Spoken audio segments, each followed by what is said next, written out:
Shalom. Oh, jelas. Baik.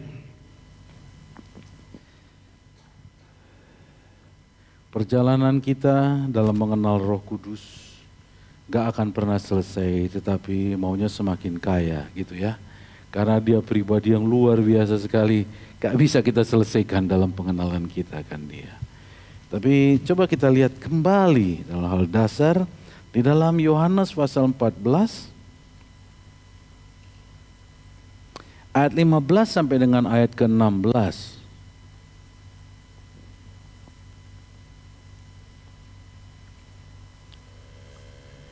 Sudah dapat?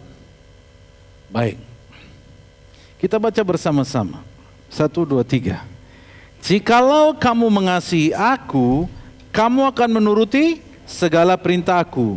Dan aku akan minta kepada Bapa, dan ia akan memberikan kepadamu seorang penolong yang lain, supaya ia menyertai kamu selama-lamanya. Nah, di sini dikatakan, Yesus akan minta kepada Bapa kalau kita mengasihi dia ya, bahwa ia akan minta Bapa supaya dianugerahkan pada kita seorang penolong yang lain. Yang dimaksud adalah Roh Kudus. Jadi Roh Kudus ya penolong yang lain. Berarti ada penolong yang sebelumnya, ya kan? Loh, kan dibilang penolong yang lain. So it means sebelumnya ada penolong. Nah, jadi ada penolong yang lain. Tetapi begini, karena pengenalan kita yang begitu, pokoknya yang mana aja bias ya pokoknya mana baik gini, kayak sepi gitu alam roh ini ya. Kayak isinya cuman Bapa, Anak, dan Roh Kudus gitu, kayak sepi gitu. Nah, di sini dikatakan penolong, bukan pembantu. Artinya, yang mau diberikan ini adalah it's penolong, bukan pembantu. Sebab kalau enggak, nanti orang memperlakukan Roh Kudus itu kayak pembantu. Ya, Roh Kudus ini Roh Kudus begini-gini. Artinya begini, the beauty, the powerness, apa maksudnya, suatu dominion, suatu kuasa, kehebatan, keindahan daripada Roh Kudus jadi hilang. Karena ulah kita. Padahal yang Yesus katakan, aku aja akan minta sama Bapa supaya diberikan penolong. Bahasa Inggrisnya comforter, ya, penolong yang artinya membuat comfort, membuat teduh hati ini, membuat hati ini menyenangkan sesuatu. Untuk apa? Makanya kita mesti tahu. Di sini dilanjutannya gitu, yaitu roh kebenaran. Dunia memang tidak mengenal, dia harus mau ngasih tahu kalau penolong yang lain itu maksudnya Roh Kudus ya. Supaya kita jangan bias dulu bahwa yang dimaksud penolong yang lain itu Roh Kudus. Dan penolong yang sebelumnya nanti dulu. Tetapi kita lihat dulu ada penolong yang lain yang disajikan yang luar biasa. Kemudian dalam Yohanes 16, ya kan? Bahwa penolong itu yang dimaksudkan Bapa, dimaksudkan Yesus yang akan dikiutus oleh Bapa. Ya, dia yang akan menginsafkan apa? Dunia akan dosa, kebenaran, dan penghakiman. Makin jelas nih. Ya, bukan tukang suruh-suruhan kita. Saudara pernah dengar orang ngomong sama Roh Kudus, tolong lagi nih, Roh Kudus, ya ini Roh Kudus, ya begini-gini. Kayak pembantu. Padahal ia powerful dan dia adalah pribadi. Saudara tahu pribadinya, kita sudah belajar kan? Saya coba merangkumkan saja. Pribadi ya, yang jangan kau sakiti hatinya. Ya. Barang siapa berdosa melawan aku, kata Tuhan. Oke, masih bisa diampuni kan? Tetapi kalau melawan pribadi itu ya, nanti nggak bisa diampuni. Akhirnya diperdalam lah apa maksudnya begini-begini. Saudara lupa bahwa Roh Kudus itu adalah pribadi. Sibuklah orang membicarakan Trinitas, Tritunggal, gini, nggak usah jadi kejebak dengan gitu. Saudara tahu bahwa dia memang satu pribadi, makanya harus kenal pribadi itu, perlakukan dengan benar.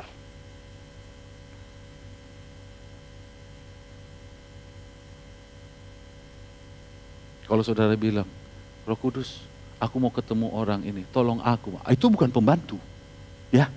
Dia sebagai penolong.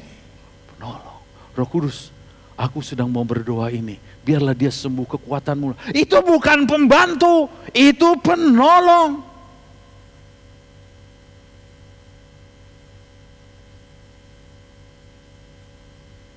Roh Kudus, tadi aku taruh baju aku gak ketemu, di mana nih Roh Kudus?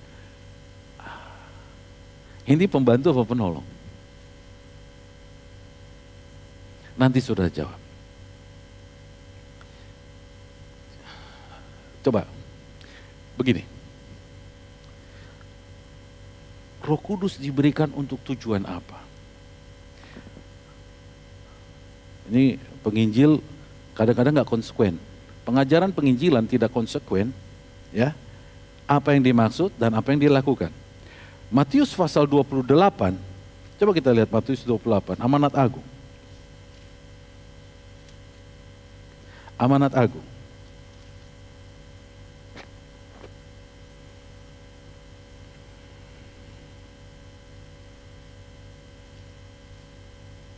Ayat 19 sampai dengan ayat 20.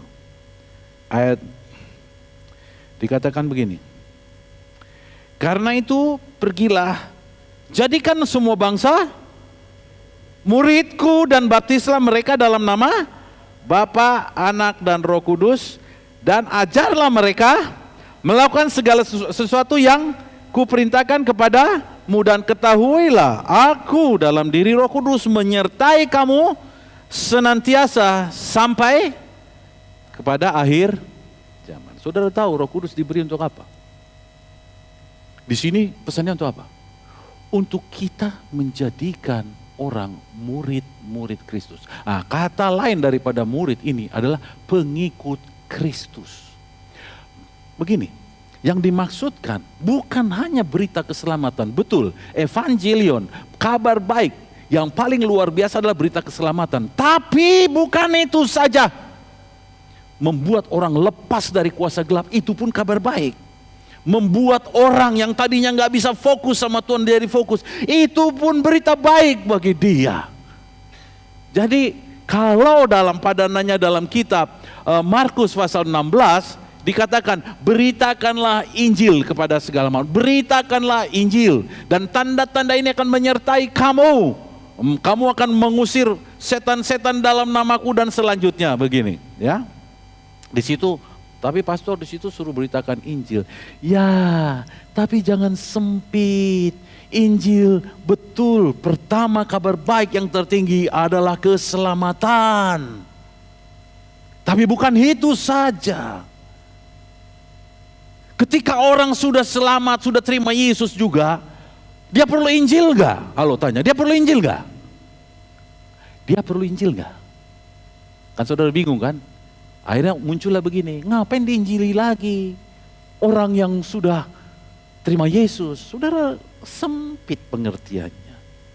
Injil adalah kabar baik. Ya, beritakanlah Injil. Dan untuk karena yang tertinggi, tahu gak yang tertinggi? Saudara baca tadi apa? Yohanes 14 ayat 15, apa itu? Yohanes 14 ayat 15. Dasarnya dia berikan Roh Kudus sama kita. Apa itu? Baca, 1, 2, 3, baca.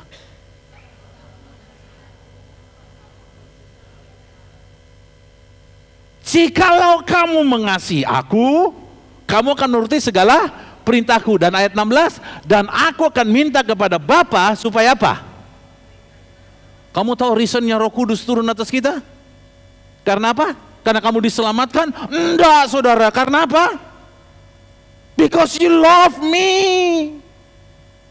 Jadi Injil ada supaya orang bisa mengasihi Tuhan. Pertama, dia harus diselamatkan.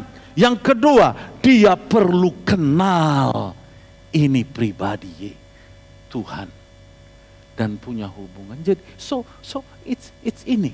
Terus kalau ditanya, berarti kalau dia jangan jadi terjebak ya. Berarti kalau dia hanya terima Yesus tapi belum lagi kenal Tuhan, jadi dia nggak masuk surga. Saudara, jangan itu jadi kesimpulan. Karena mau masuk surga, untuk bisa menghubungi, kamu harus diselamatkan dulu, punya jaminan masuk surga, dan kamu mesti dibangun mempunyai hubungan. Makanya dalam kerajaan ada tingkatannya. Jadi jangan terjebak, karena ada pendeta yang terjebak jadi begitu, ya. Kalau kau nggak melakukan ini, kau nggak masuk surga, larinya jadi ke situ, ya kan? Udah sama lagi sama orang Farisi, nggak gitu. Tapi Roh Kudus dikasih supaya menyertai kita, supaya dalam perjalanan kita menjadi murid Tuhan, kita ada pendamping kita. Dan dalam perjalanan kita menuntun orang, memuridkan, membimbing orang. Itu gunanya gereja. Kalau gereja hanya tujuan supaya orang terima Yesus saja. Terus Yesus bilang, hei, aku ingin kamu mengasihi aku. Kamu kasihi aku. Muncullah dalam hal itu menyembah dia, ya kan? Dalam hal itu menuruti dia, dalam hal itu makanya saudara, gini. Mudahnya orang di dalam gereja jemaat ini berantem karena nggak tahu. Karena tujuannya yang penting masuk surga, lupa bahwa kalau tujuannya sampai masuk surga, berantem masih diokekan. Ini salah pendapat, ya bisa dong berantem begini-gini. Tetapi tujuannya mengasihi Tuhan, nggak cocok berantem. Apapun ceritanya, nggak cocok. Karena waktu dia mengasihi Tuhan, kasih yang dari Tuhan itu nggak punya niat berantem. Kasih yang dari dia, nggak ada niat. Nggak ada niat.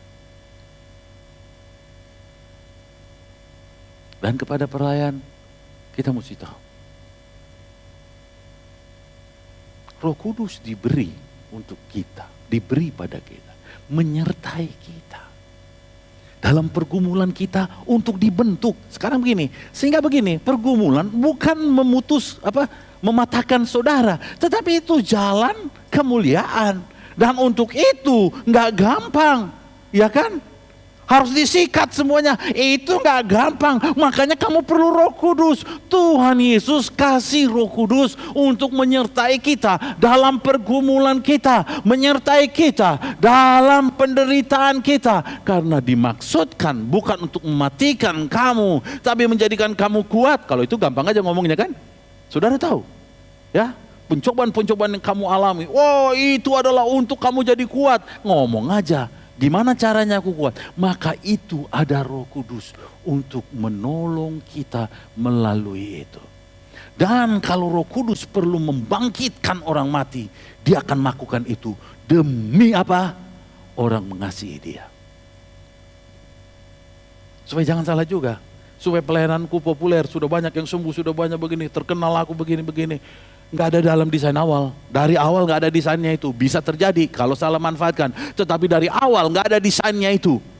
Tapi dia punya kemampuan melakukan mujizat maupun membangkitkan orang mati. Untuk tujuannya apa? Kamu mengasihi Allah dan memuliakan dia. Kalau karena itu jangan takut. Mintalah apa saja. Untuk engkau bisa mengasihi dia.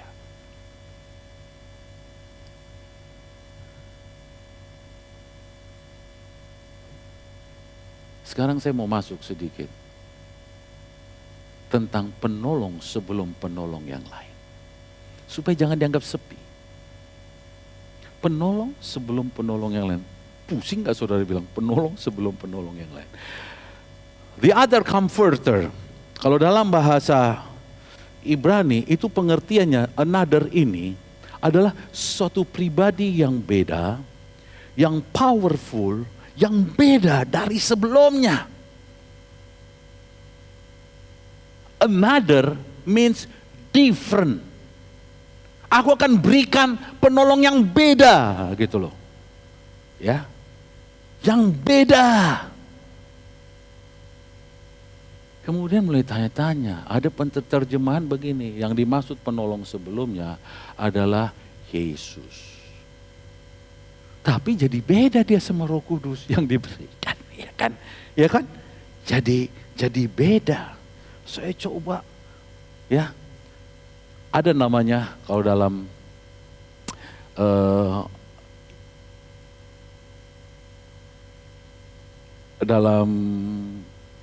teologi itu penafsir. Ya, penafsir ini orang-orang yang zaman dulu. Ya kalau sekarang penafsirannya yang dulu, yang artinya mereka ini memang hidupnya tekun sekali ya. Banyak penafsir. Saya coba penafsir ini. Maka saya akan menjurus Yesus, tapi dia nggak berani secara gamblang bilang bahwa that is Jesus. Bukan, that yang ditunjukkan oleh Yesus. Nah, Yesus menunjukkan itu, Yesus begini. Tetapi sampai di situ.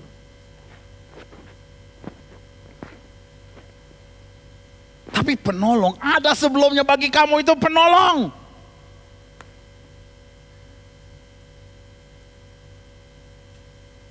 Dan ini penolong bukan umurnya 30 tahun pelayan hanya. Tapi penolong dari yang sebelum-sebelumnya, ada yang menolong kamu. Tetapi di depan ini akan ada penolong yang luar biasa. Dia datang untuk membuat pertolongan yang luar biasa. Supaya saudara tahu, bersekutu dengan Roh Kudus itu suatu anugerah yang besar sekali. Kita punya akses langsung pada Tuhan, itu suatu anugerah yang besar. Saudara, aku yakin belum banyak menyadarinya, saudaraku. Makanya masih sembarangan sama Roh Kudus, masih begini. Nah, belum bahwa punya akses langsung, saudaraku. Belum dipahami. Saudara tahu, bahkan Yesus pun. Saudara, Yesus dalam perjalanannya, bahkan dia datang, saudara tahu nggak dia datang nanti? Sendirian?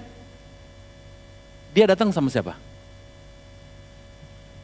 Nggak pernah baca Alkitab. Dia datang sama siapa?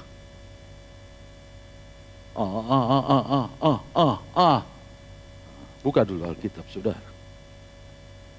Jangan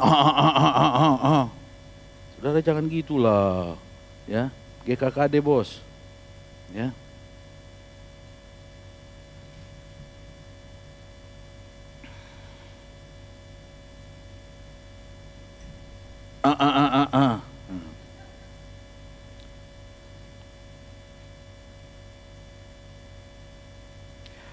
Matius 25 ayat 31.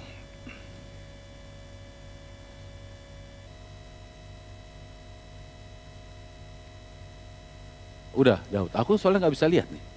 Baca sama-sama. 1, 2, 3. Apabila anak manusia datang dalam kemuliaannya dan semua malaikat bersama dengan dia, maka ia akan...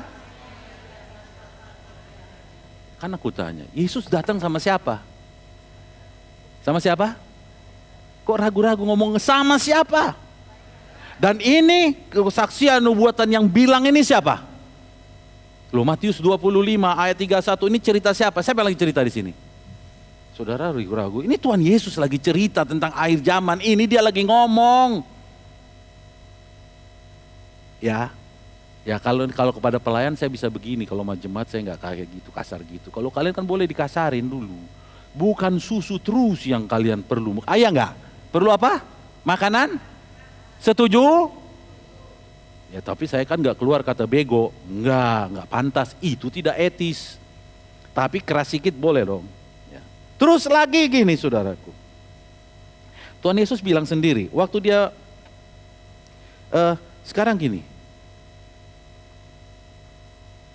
Yang pernah di surga dulu, si iblis. Itu aja tahu. Matius 4 ayat 6.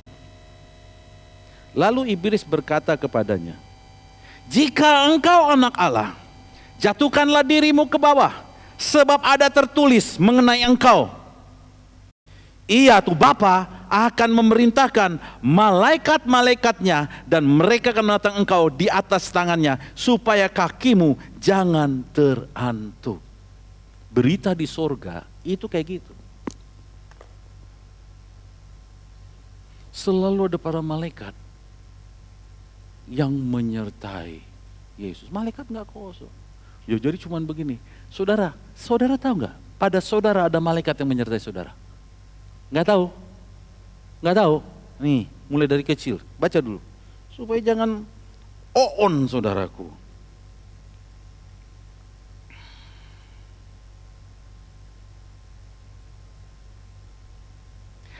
Matius 18 ayat 10. Coba buka, Matius 18 ayat 10. Ada ya di sini ya. Kita baca bersama, 1, 2, 3. Ingatlah, jangan menganggap rendah seorang dari anak-anak kecil ini. Karena aku berkata kepadamu, aku ini siapa? Halo, aku ini siapa? Tuhan Yesus ngomong apa? Ada malaikat mereka di sorga yang selalu memandang wajah Bapakku yang di sorga. Saudara tahu apa artinya? Setiap anak itu ada para malaikat yang menyertai dia. Makanya ketika anak-anak nggak tahu berdoa sekalipun, ada malaikat yang depan Bapa. Bapa. Dia bukan Bapa. Kalau malaikat nggak bilang Bapa, karena dia bukan anak kan. Hanya kita yang mendapat privilege untuk bilang dia Bapa. Kalau malaikat yang raja yang maha agung begini, itu anak itu dibully. Anak itu dibully. Tinggal tunggu perintah dari sana. Selesaikan. Kadang-kadang yang ngebully bisa kena batunya enggak? Karena anak itu. Tapi sekarang orang tua lebih khawatir sama anaknya, ya kan? Halo, jujur. Jujur dulu. Apalagi orang tua yang baru-baru ini. Jaga anaknya lebih dari jaga emas, iya enggak? Halo, ketawa dulu, jawab dulu, iya enggak? Enggak, saudara enggak di sini. Ini jemaat aja yang kita bilangin dulu ya. Kadang-kadang meninggalkan begini karena mau, nggak bisa, gimana? Anakku nanti, anakku, nggak percaya, makanya suruh baca itu. Matamu baca di dalam Matius 18 itu bilang apa? Ada apa? Yang ngomong siapa? Halo, siapa yang ngomong? Tuhan Yesus. Bilangnya apa? Amin. Ya jadi itu anak-anak, orang gede gimana? Sama aja, mau orang gede mau begini. Ya. Jadi ada malaikat diperintahin.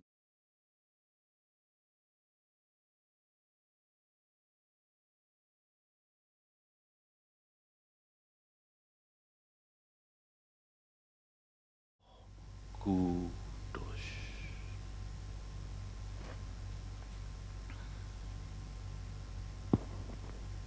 Tapi sayangnya begini, jangan jadi kebablasan. Tidak pernah Tuhan memerintahkan kita untuk bicara sama malaikat. Atau berdoa kepada malaikat. Berdoanya kepada Tuhan. Tuhan yang perintahkan itu. Mereka siap. Kalau kau bisa lihat, kau akan lihat banyak malaikat di tempat ini pun banyak. Ya tapi kadang-kadang gak perlu kita lihat, yang perlu kita percaya.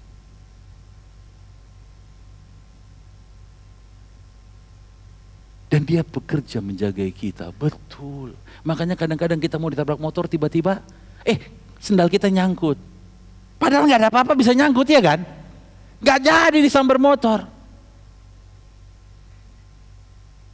Dengan gampang kita bilang, Roh Kudus yang begini. Roh Kudus itu mau nuntun kamu menjadi mengasihi Tuhan. Kayak gitu-gitu penjagaan, namanya adalah malaikat penjaga. Tuhan itu sudah utus. Ya. Saudara, begini. Banyak sekali Tuhan Yesus ngomong tentang malaikat. Karena dia tahu di surga. Surga itu penuh sama malaikat, saudara. Jangan bilang, memang ada juga orang bilang, saudara tahu karena kejatuhan manusia surga sepi. Kosong kejatuhan manusia. Kejatuhan Lucifer, surga sepi. Gak ada dasarnya di Alkitab. Gak ada. Alkitab. Malaikat yang pergi. Itu diperkirakan hanya 1/3. Yang dibawa masih banyak di sana, dan dia juga diperintahkan. Cuman yang hidupnya ngebun begini, ada malaikat jahat yang nempel sama kamu, makanya pikirannya kacau, semua jahat terus begini. Karena kalian jahat, kalian izinkan nempel sama kamu.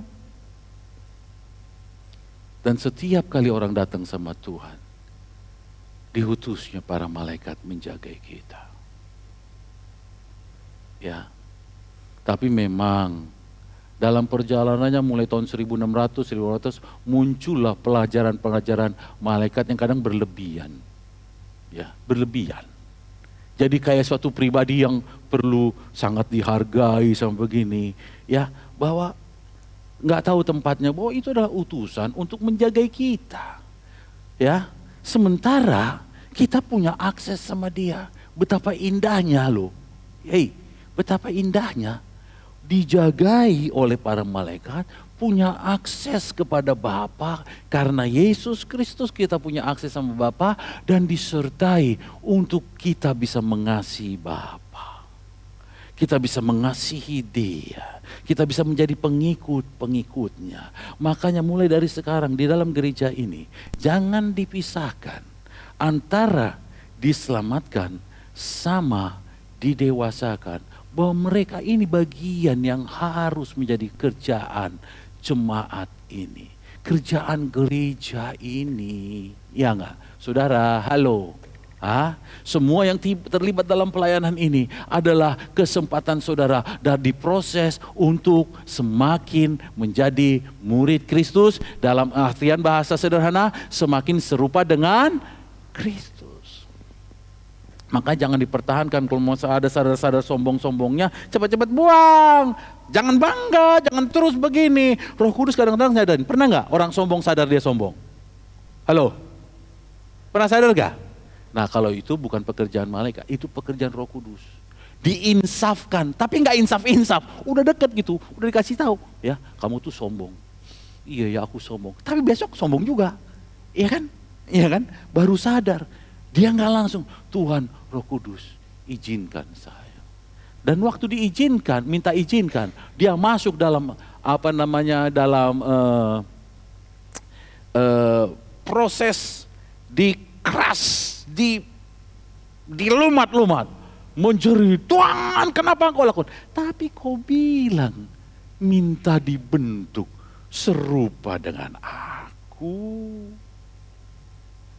Kau bilang minta diproses serupa dengan aku.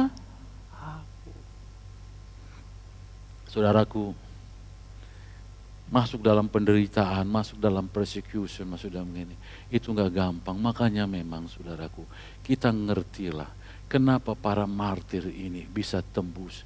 Kalau bukan karena Roh Kudus, aku gak yakin saudaraku. Tapi karena Roh Kudus mereka bisa. Karena kita manusia, yang apalagi zaman sekarang, sakit sikit jeritanya lebih kuat daripada sakitnya, iya gak? Iya toh? Aduhnya lebih kuat. Kalau dulu bukan cuma dijepit, sampai sudah disiksa dia gini. Dia hanya berkata, Bapa ampuni mereka. Mereka nggak tahu apa yang mereka perbuat. Sanggup gak ngomong begitu? Halo, sanggup gak? Enggak kan? Nah makanya dikasih Roh Kudus. Supaya kita ini menjadi pribadi yang menjadi murid Tuhan, yang Tuhan suka. Itu yang dia maksud di dalam apa? Kitab Matius 28. Dan ajarilah mereka untuk melakukan apa yang aku ajarkan. Itu isinya. 28 ayat 20. Ajarkan apa? Ajarkan mereka segala sesuatu yang kuajarkan. Supaya mereka melakukannya. Dan ketahuilah, aku menyertai.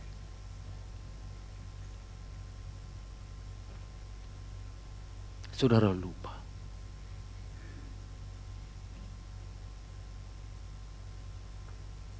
Bahwa Roh Kudus ada untuk saudara bisa mengatasi itu. Dan dengan demikian, pribadi Kristus nampak dan Roh Kudus bisa bekerja lagi lebih jauh. Contoh gini. Saudara pernah rasa dibully atau disinggung?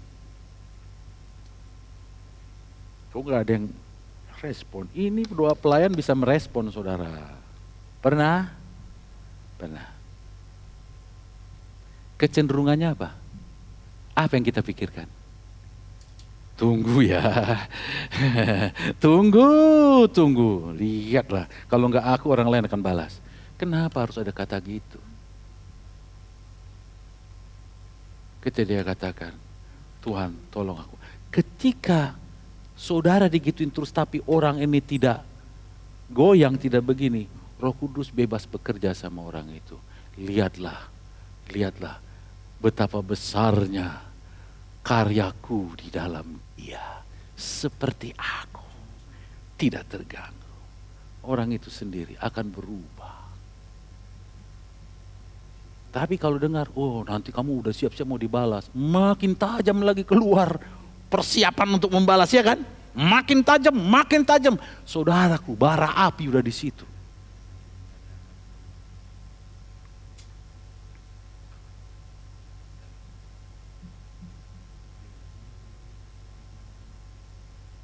Dari awal, dari dulu, ketika Tuhan mengutus murid-muridnya, ya, ketika engkau menyampaikan salam dan salammu tidak diterima, jangan kau marah-marah.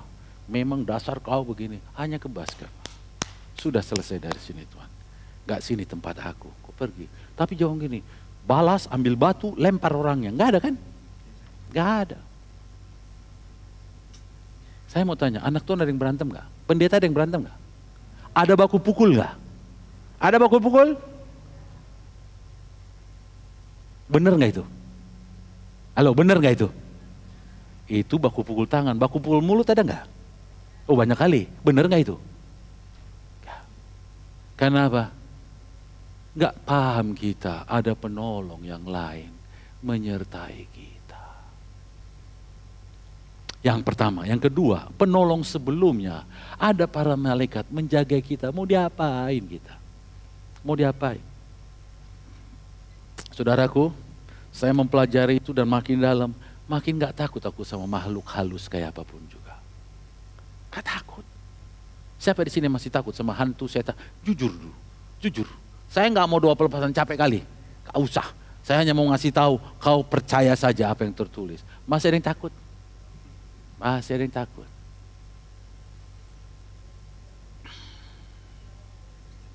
Saya ini tinggal di Medan, di rumah di Medan itu, katanya yang di atas tidur itu sering dicekek, sering diginikan. Bapak kok tenang aja tidur, ku dengar ngoroknya terus katanya. Kami sudah, gitu. Oh ya?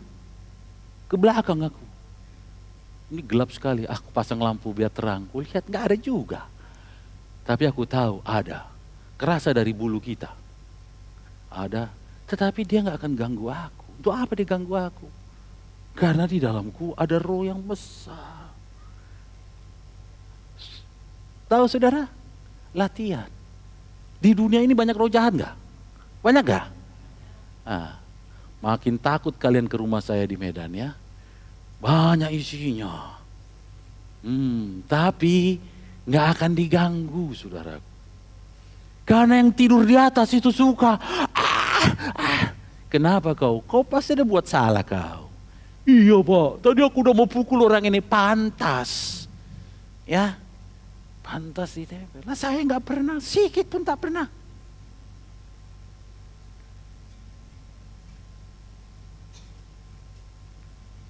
Oh itu memang tempuling itu hangat dengan bis. Sepanjang jalan itu, hangat itu. Tapi orang suka di situ. Saudara, kembali lagi, ada yang menjagai kamu. Halo, ada yang menjagai kamu. Percaya? Ada tertulis sejak kamu anak-anak ada yang jaga. Tahu sekarang? Guru sekolah minggu mana sini? Siapa guru sekolah minggu? Angkat tangan dulu. Dua. Yakin, tiga. Yakin gak kalian? Bahwa anak-anak itu ada malaikatnya. Mestinya pelayanan kalian berubah. Gurunya ada nggak yang jaga? Yang lucu begini, gurunya tahu, anak-anak dijaga, dia sendiri nggak tahu. Udah parah. Kamu pernah anak-anak enggak? Selagi kamu pernah anak-anak, ada malaikat itu sama kamu. Ada malaikat itu. Berbahagialah. Tapi itu baru yang dasar, penolong dasar. Lebihnya lagi apa? Kamu punya Roh Kudus di atas segalanya. Oh haleluya. Di atas segalanya. Yang lucu lagi begini. Di sini kadang-kadang latihan lebih khawatir pulang. Nanti gimana pulangnya malam nanti begini. Saudara, ini kita-kita ini ya, yang dulu melayani dari mahasiswa dari gini. Pernah ke tempat serem kan? Ya toh, dalam perjalanan pelayanan kita, ya. Kadang-kadang waktu nggak kita perhatikan, sampai sekarang masih aman ya nggak? Ya, waktu nggak pernah kita perhatikan, jam tidur nggak jelas, tapi kita berani terus, ya.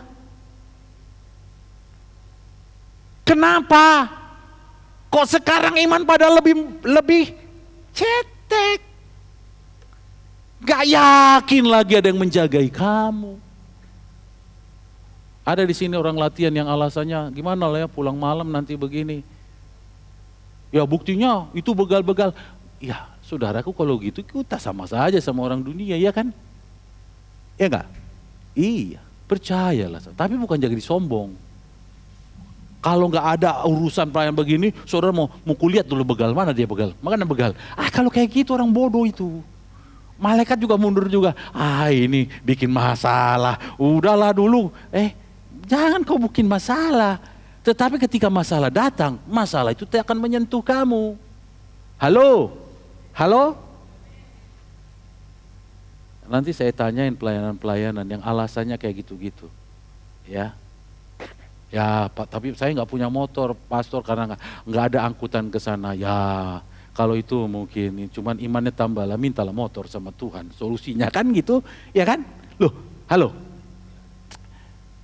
Ada yang pernah bilang nggak? Saya soalnya nggak ada kendaraan saya, mau latihan. Ada yang ngomong gitu nggak? Halo, ada nggak yang ngomong gitu? Gak berani ngomong saudara. Padahal ada yang nggak ngaku, tapi ada kan? Tahu solusinya apa?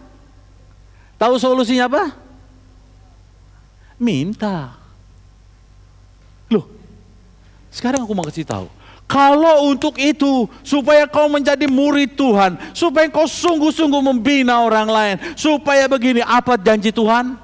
Aku menyertai kamu sampai kesudahan zaman. Aku beri kamu penolong yang lain. Gini saudaraku, ya. Banyak sekarang juga orang rohani gayanya duniawi. Ya itu, bukan gaya dunia pamer-pamer baju, bukan. Sikap imannya, sikap iman orang dunia. Penuh ketakutan, kebimbangan, kekhawatiran dan sebagainya.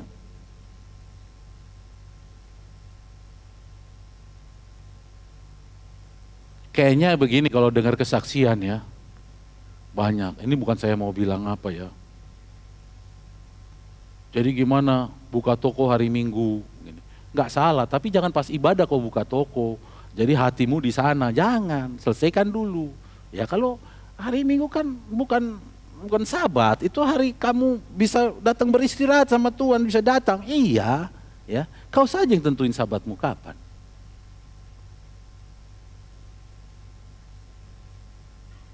Ngomong, ini sih, nggak usah salah-salahin yang lain, nggak usah kau ngomong ini, nggak usah. Masing-masing harus dewasa ini sekarang, ya, harus dewasa. Kayak nggak sanggup Tuhan mendatangkan, ya, mendatangkan jalan bagaimana memberkati. Saudara, saya ngomong ini karena saya dalam pergumulan, saya berani ngomong seperti ini, ya. Pastor ngomong gitu karena enak-enak. Siapa bilang? Siapa bilang? Ya.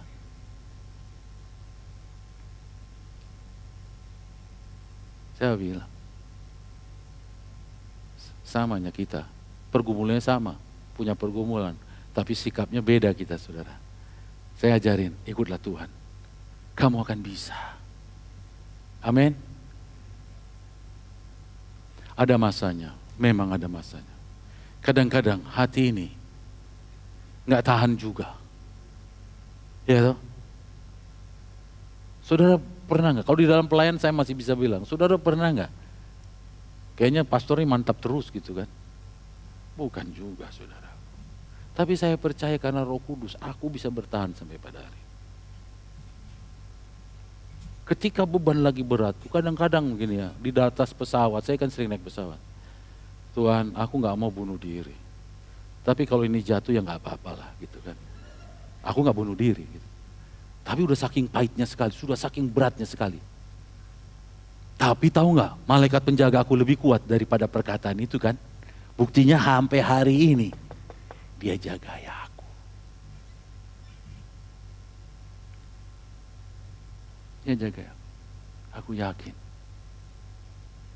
ada malaikat yang menyertai aku. Hanya, sanggupkah kita mengimani itu? Saya jadi ingat sekarang. Waktu saya sakit COVID, ada satu pertanyaan yang lama saya baru bisa jawab. Saya masuk di ICU di rumah sakit Awal Bros ya. Ya toh, Awal Bros. Saya di situ 10 hari atau hampir 2 minggu, saya lupa. Saudaraku, itu rumah sakit. Oh, fasilitasnya luar biasa. Tapi alam rohnya berisik kali, saudaraku. Berisik kali. Wow, ada menjerit. Saya pikir apa ini menjerit? Kagak bisa tidur saya. Saya tidur 1-2 jam aja. Selama 10 hari saya tidur 1 jam atau 2 jam. Wow, saya berjaga-jaga. Ini. Padahal sudah kritis. Oh, makin keras suaranya. Seperti pisau dilempar. Sudah lewat Pak ini semalam yang sebelah katanya kan gitu kan. Mungkin agak tenang sedikit kan. Begini.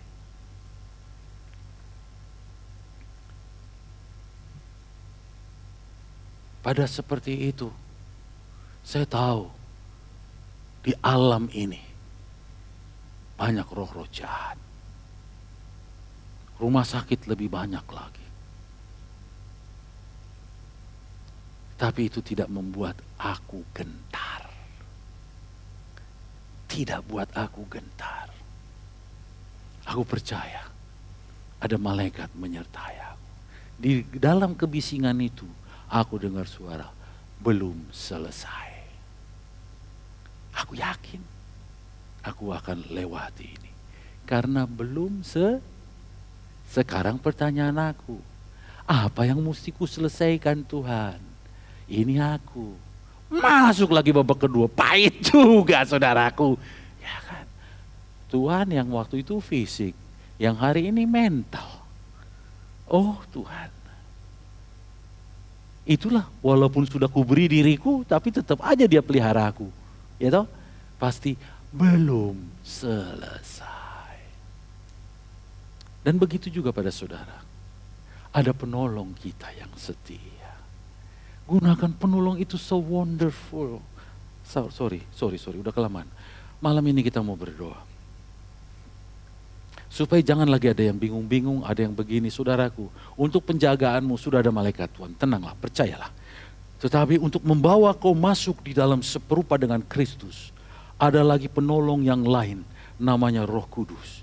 Dia memberi kita untuk tahan terhadap ujian, untuk hati kita dibentuk tidak mudah tersinggung, untuk hati kita dibentuk, untuk tidak mudah kecewa, untuk hati kita dibentuk, akhirnya nampak rupa Kristus nampak di dalam kita untuk bisa mengasihi saudara-saudara kita, bahkan yang menghujat dan membenci kita, kita bisa mengasihi dia.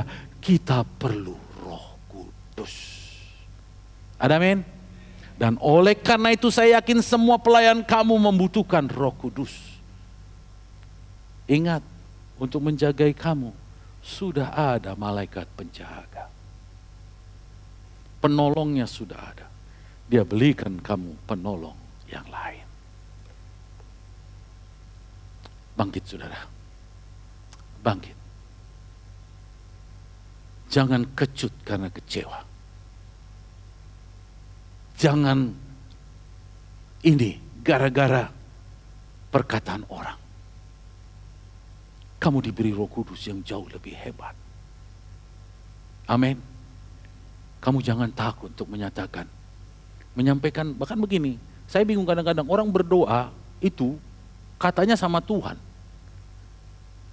Kalau di rumah lancar kali dia doa, tapi ketika di pertemuan nggak lancar, jadi doa sama siapa dia tuh? Sama Tuhan atau sama yang hadir? Jujur, jawab saya dulu. Ulang, nggak jelas pertanyaan saya. Begini, ketika di rumah kau berdoa lancar, iya nggak? Halo, iya nggak? Jawab itu aja susah, iya nggak? Tapi ketika dalam pertemuan nggak lancar, saya mau tanya, doanya sama siapa itu? Sama siapa? Sama yang hadir, nggak sama Yesus. Sama yang hadir. Karena pengen didengar bagus, pengen diginikan, jadi kepada Tuhannya basa-basi. Minta maaf, kepadamu saya bisa omong seperti itu. Mingkir sedikit ya, basa-basi ya. Tapi hari ini, mulai hari ini, jangan lagi. Oke? Kita polos, kita tulus, datang sama Tuhan, ungkapin apa yang kau mau sampaikan. Mari kita datang pada Tuhan. Roh Kudus ada di sini, menolong kita.